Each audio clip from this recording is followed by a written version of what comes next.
Thanks for sharing with us. Now, the World Energy Trilemma 2024 report was released last week. Now, it ranks more than 100 countries against the three dimensions of energy security, equity, as well as environmental sustainability.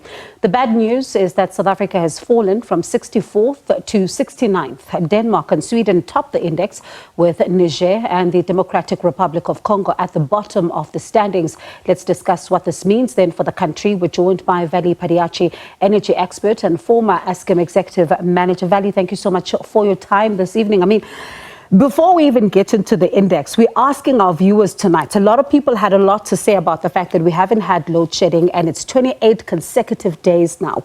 What are your thoughts on this? A very good evening, Ongiwe, to you and your viewers, and many thanks for inviting me. Just a quick response to the 28 days of no load shedding.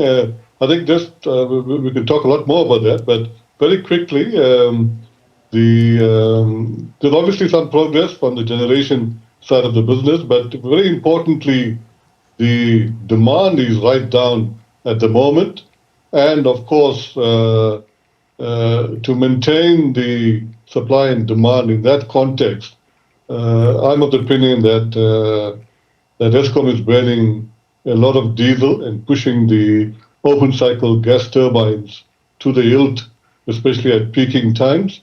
But admittedly, there is some progress, but I'm still of the opinion that the grid is unstable, erratic, and the real acid test is going to be in winter when the demand moves from 28 gigs to 33 sort of gigawatts as expected.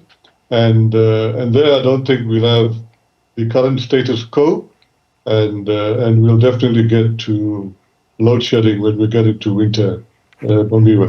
And just before then we move on to this particular index, I mean, I'm listening to what you're saying, especially the issue of diesel being a concern, even as we've seen in the past.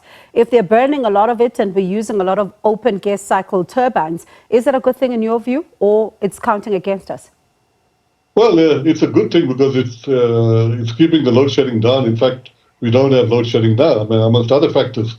But the negative of that, as an experienced engineer, is that, God forbid, that the OCGTs do not pack up now, and then we are back to significant levels of load shedding, because they are just pieces of machinery that are operating, albeit they're operating at about 7% load factor.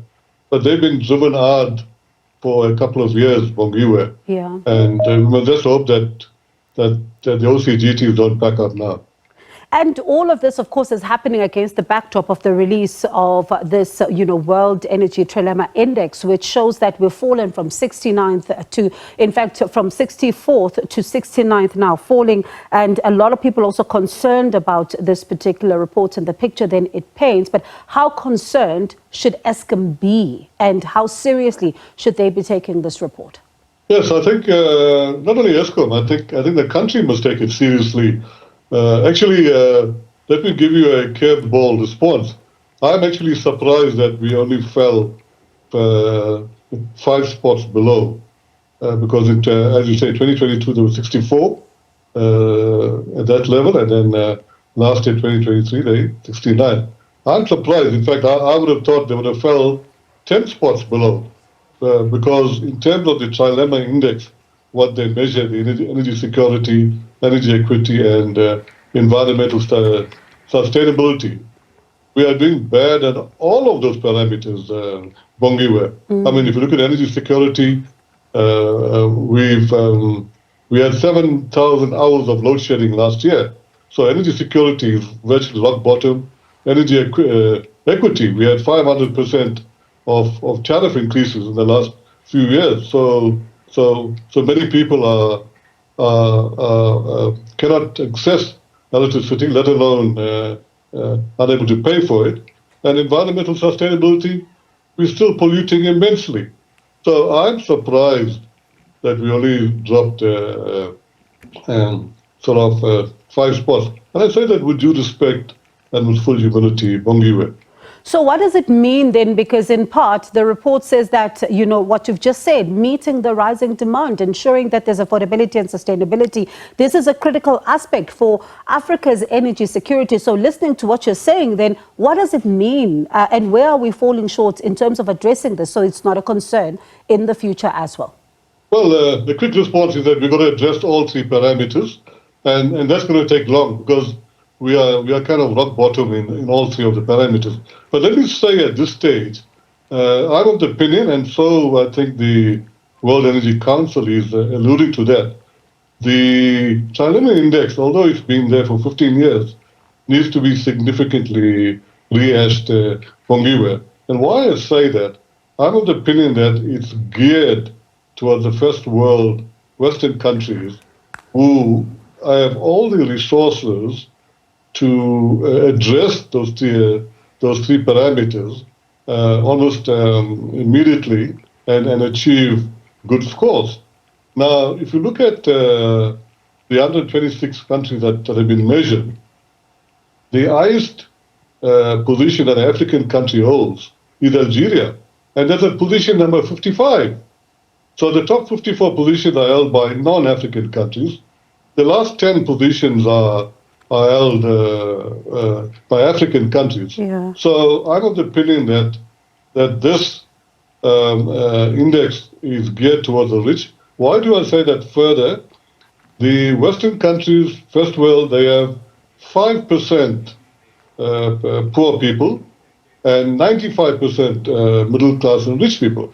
Africa and we in South Africa, arguably, we have 5% middle class and rich people and 95% poor people.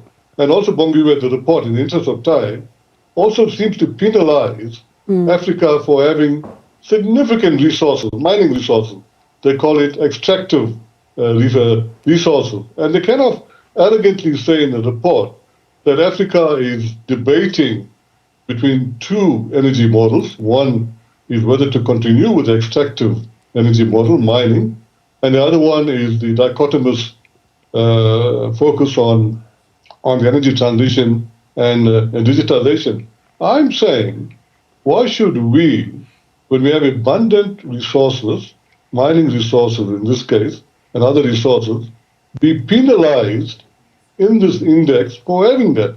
And I'm saying, Bongiwe, there should be a fourth leg to this Trilemma Index. The Trilemma Index measures 3 points. There should be a fourth leg that measures the social or human sustainability, and that should be looked in the context of the resources that we have. Currently, the index seems to be saying, Africa, you got all these resources, we're penalizing you for that. Yet the West, we have all the rich capabilities, and we can address that. Bongiwe. Yeah, and it also, of course, speaks about, you know, private sector financing and investment, and it sees this as a positive signal. At least that's what they say as well, and arguing that this trend is being driven by supportive policies, the rising demand, the cost reductions in renewable energy, and access to financing. Is this a good thing for us then going into the future, looking at our energy plan right now? Well, I think we must welcome any assistance that we get. You know, we must not be arrogant about it. But Bongiwe, I've always said there's no such thing as a free lunch.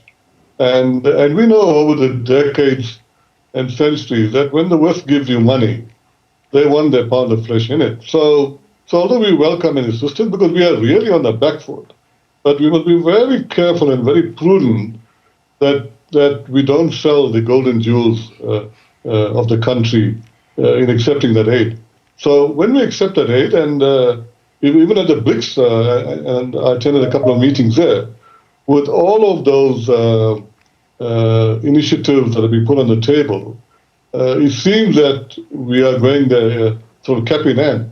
I'm saying that even with the Chinese assistance, the European assistance, we should leverage on it and also return the so-called free lunch.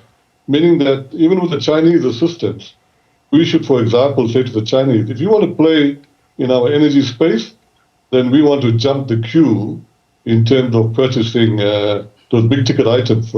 for example, transformers, battery storage, solar panels, etc. It's not a case of you coming here, giving us money, and taking away all the opportunities. We should also be allowed to access that free lunch. Yeah. And finally then, Vally, I mean, one of the things that I'm sure you've seen it, the commentary around, the 28 consecutive days of no rolling blackouts. Some political parties, of course, saying that this is, because we're going to an election, and others who are saying that, load shedding is man-made, and that's why we are now seeing less of it, but come the elections, we're going to be seeing a bit more of it. But you listen to the minister. The minister says that this is as a result of meticulous planning and a coordinated effort between the power utility and government. Which one are you leaning towards? Well, you can't dispute what the minister is saying. I think what he's saying there is factual. But the point that I would make from an experience point of view is that is this sustainable? In other words, what we're doing now, Bongiwe, which we didn't do before, is that we are not driving these units like a truck. In other words, if you assume that they're all cars, previously we were driving them like trucks, and we were driving them at number one gear for 100 kilometers per hour. Now what we're doing is that we've got a bit of latitude with albeit we're pushing the OCGTs quite hard. The other units are not being pushed at the same level, so they're not breaking down at the same level, right?